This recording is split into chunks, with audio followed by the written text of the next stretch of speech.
Bonjour à tous et à toutes, c'est Ikoma. Aujourd'hui, on se retrouve pour parler d'un manga qui me tient particulièrement à cœur, à savoir Breed Stories. Dans cette vidéo, on parlera dans un premier temps du manga et de son auteur, puis je présenterai ensuite le manga sans trop en dévoiler non plus, l'objectif étant de vous donner envie de le lire après avoir fini cette vidéo. Voilà pour l'introduction, désormais passons dans le vif du sujet, à la découverte de l'Asie centrale. Pour commencer, il faut savoir que Breed Stories est considéré comme un seinen. Le manga est prépublié depuis octobre 2008 dans le magazine Arta, qui était connu anciennement sous le nom de Fellows. Ce magazine est plus particulièrement spécialisé dans la parution de seinen, mais très peu sont connus du grand public au Japon, alors en France, je vous laisse imaginer. Mais on retrouve quand même quelques mangas sympas dedans, même en dehors de Bread Stories. Tout d'abord Rudolph Turkey, une sorte de slice of life dans lequel on suit Rudolph, l'adjoint du maire de la ville de Gondland, qui a autant d'ennemis que de richesses et de pouvoir. On le suit donc dans toutes les mésaventures qu'il va pouvoir vivre au sein du manga, et c'est franchement très sympa. Vu que le manga fait que 7 tomes, on tombe pas en rond du tout, et pendant la lecture, c'est franchement cool à lire. Pour ceux que ça intéresserait, le manga est édité aux éditions Komiku en France. Beaucoup de mangas issus du magazine Arta sont d'ailleurs publiés par cette maison d'édition. On peut ensuite citer Inamatsuri, qui possède une petite fanbase en France, mine de rien, grâce à son adaptation animée principalement. Pour ceux qui ne connaîtraient pas, on suit l'histoire d'un jeune yakuza nommé Nita Yoshifumi, qui gère comme un chef ses affaires, mais qui va faire la connaissance d'une jeune fille dotée de pouvoirs télékinétiques. Elle le force alors à l'héberger, et c'est ainsi que démarre l'animé avec cette étrange cohabitation. Enfin, en dernier, je vais citer peut-être le plus connu, à savoir Glouton et Dragon, qui a connu une adaptation Netflix en animé récemment. On suit une équipe essayant de réussir un donjon tranquillement, mais quand ils arrivent face au dragon, qui semble être le boss final, ils se font complètement décimer, et la sœur du protagoniste se retrouve alors avalée par le dragon. Elle aura malgré tout réussi à sortir quelques membres du donjon grâce à sa magie, mais même sans argent et avec très peu d'équipement, ils vont essayer de retrouver ce dragon qui est connu pour sa digestion très lente, afin de récupérer leur ami. Ah oui, et l'anime s'appelle comme ça car ils se retrouvent forcés à manger les monstres qu'ils vont croiser dans le donjon. Bref, nous avons fini de parler des autres mangas, retournons aux choses sérieuses. Breed Stories, c'est un manga qui est encore en cours de parution et qui possède actuellement en France un total de 15 tomes en édition classique, mais il existe une autre édition qui s'appelle l'édition Latitude, qui est juste en un format plus grand. Le manga a un rythme de parution très lent, avec seulement un tome par an, donc si vous avez envie de le lire, sachez que vous pouvez prendre votre temps. Ah oui, il est lent ce lait. Comment ça, il est lent? Hmm.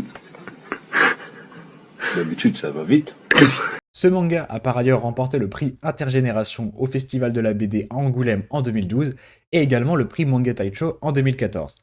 Un prix qui a été obtenu très difficilement puisque la série s'était classée 2 fois deuxième dans les éditions précédentes. En 2011, le manga se positionne derrière l'auteur Shika Umino et son manga March Comings Like a Lion. Et en 2013, encore une médaille d'argent derrière cette fois-ci Banana Fish, écrit par Akimi Yoshida. Son auteur s'appelle Kaoru Mori, et Breed Stories reste à ma connaissance en tout cas son plus grand succès. Kaoru Mori, c'est une auteure japonaise qui nous vient tout droit de Tokyo. Elle aurait commencé à dessiner quand elle était encore au lycée, donc un début plutôt tardif par rapport à beaucoup de mangakas pour être honnête. La majorité de ces mangas possèdent tous des protagonistes féminins et une histoire qui prend place au sein du 19e siècle, comme c'est le cas pour Breed Stories par exemple. De nature plutôt timide, elle aura une expérience amateur en manga sous le nom d'Agata Fumio, sous lequel elle aura écrit plusieurs doujinshi, des recueils non officiels de manga. Elle aura eu plusieurs expériences avant de sortir Breed Stories. Parmi ses œuvres les plus marquantes, on va noter principalement Emma et Shirley, deux mangas qui prennent place dans la même époque que Breed Stories, donc à savoir le 19e siècle. Mais donc, Breed Stories, eh bien de quoi ça parle? Comme je l'ai dit, l'histoire prend place au beau milieu du 19e siècle et dans l'Asie centrale.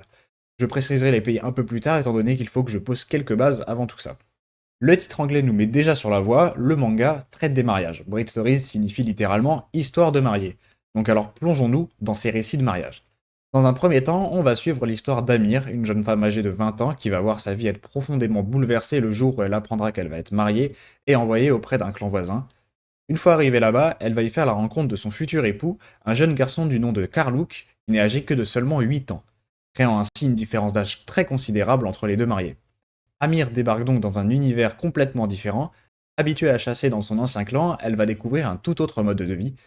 Entourée d'une famille immense qui ne vit pas dans le besoin contrairement à la sienne, elle commence alors une nouvelle existence. Vous l'avez peut-être notifié, mais Breed Stories, eh bien c'est au pluriel, ce qui signifie qu'on ne se concentre pas uniquement sur Karluk et Amir. Le récit va en effet suivre plusieurs autres personnages, comme c'est le cas de Smith par exemple, un voyageur anglais qui est venu découvrir l'Asie centrale. Léger spoil dans les quelques secondes qui suivent, attention, passez ce moment si vous ne voulez pas vous faire spoiler. Au bout d'un certain moment de son séjour, Smith va prendre la décision de quitter la famille d'Amir et Karlouk afin de poursuivre son voyage et d'explorer d'autres contrées lointaines. Ses nombreuses escapades et ses périples à travers différentes régions vont donc lui offrir l'opportunité unique de découvrir d'autres traditions culturelles, d'autres coutumes matrimoniales, ainsi que différentes manières de se marier, de célébrer et de fêter le mariage, mais également de l'aborder et de le concevoir de manière plus générale selon les cultures rencontrées. Présenté ainsi, on pourrait croire que tout est idyllique, mais ce n'est pas le cas. Le manga aborde des mariages souvent arrangés, des dates difficiles à réunir pour certaines familles, et de nombreuses questions religieuses. L'Asie centrale à cette époque était majoritairement musulmane, et je salue le travail de recherche minutieux de Kaoru Mori, toujours détaillé et fidèle à la réalité par rapport à ce que j'ai pu rechercher de mon côté. Le manga aborde également des problématiques politiques, mais je vais m'arrêter là pour vous laisser découvrir l'œuvre par elle-même. Mais alors, comment est-ce que je peux vous donner envie de lire Breed Stories? C'est une très bonne question auquel je vais essayer de répondre dans cette partie. Commençons par examiner en détail la qualité exceptionnelle du récit. Le rythme narratif est particulièrement bien maîtrisé et équilibré comme je l'ai mentionné précédemment. Plusieurs histoires distinctes se déroulent en parallèle et en simultané, ce qui permet d'éviter efficacement tout sentiment d'ennui ou de monotonie chez le lecteur. Cette pluralité et cette diversité d'histoires entrelacées offrent également l'opportunité fascinante de découvrir et d'explorer une multitude de cultures différentes et variées. De cette manière, ça permet aussi au lecteur de se détacher des personnages principaux et d'aller soi-même à la rencontre des autres personnages. Le deuxième point que je voulais aborder, c'est ne vous faites pas avoir par le titre. On peut avoir l'impression que le manga sera une romance, mais ce n'est pas du tout le cas. Il y a quelques phases de romance disséminées, mais ce n'est pas du tout la partie la plus importante du manga, qui est le plus axée sur la découverte des cultures des endroits où passe notre bon vieux Smith. Et c'est dans ce registre que Kaoru Mori est très forte. Si un tome met en moyenne 1 an à sortir, c'est qu'il y a deux raisons à cela. Tout d'abord, un important travail de recherche est réalisé en amont pour garantir la véracité des informations présentées. Certes, on peut parfois avoir l'impression que l'Asie centrale du 19e siècle est un peu idéalisée, mais la grande majorité des éléments restent historiquement exacts. L'auteure elle-même précise dans la postface des tomes qu'elle consacre beaucoup de temps à s'informer sur les cultures qu'elle décrit. Ces informations sont également mises en valeur grâce à la qualité exceptionnelle du dessin de Kaoru Mori. Si certaines planches peuvent paraître simples, lorsqu'il s'agit de représenter des détails précis et réalistes, son travail est remarquable. Je vous montrerai quelques planches à l'écran que je trouve particulièrement magnifiques, en espérant qu'elles vous inspireront. Les deux points précédents sont donc étroitement liés. Il est essentiel de prêter attention aux décors et aux vêtements traditionnels des personnages. Par exemple, lorsqu'on découvre une pièce richement décorée de tapisserie, chaque détail mérite d'être observé avec soin tant le travail est minutieux. Je trouve que cette attention portée aux détails est tout simplement splendide. Ce souci du détail ne se limite d'ailleurs pas aux tapisseries, on le retrouve aussi dans le travail du bois qui est également très bien rendu dans le manga. Vous l'aurez compris, j'ai un énorme coup de cœur pour ce manga. Je trouve les dessins splendides et le fait qu'il y ait ce travail de recherche effectué par l'auteur rend le manga d'autant plus intéressant, étant donné qu'il éduque à une certaine partie de l'histoire souvent très méconnue dans beaucoup de pays, principalement en Occident. Si vous ne l'avez jamais lu, je ne peux donc que vous conseiller de le faire. Si c'est déjà le cas, n'hésitez pas à me dire si j'ai oublié certains éléments dans mon argumentation, je me ferai un plaisir d'y répondre et également de les partager. J'espère en tout cas que cette vidéo vous a plu. Si c'est le cas, on n'oublie pas la totale, like, commentaire, abonnement, et moi je vous dis à la prochaine.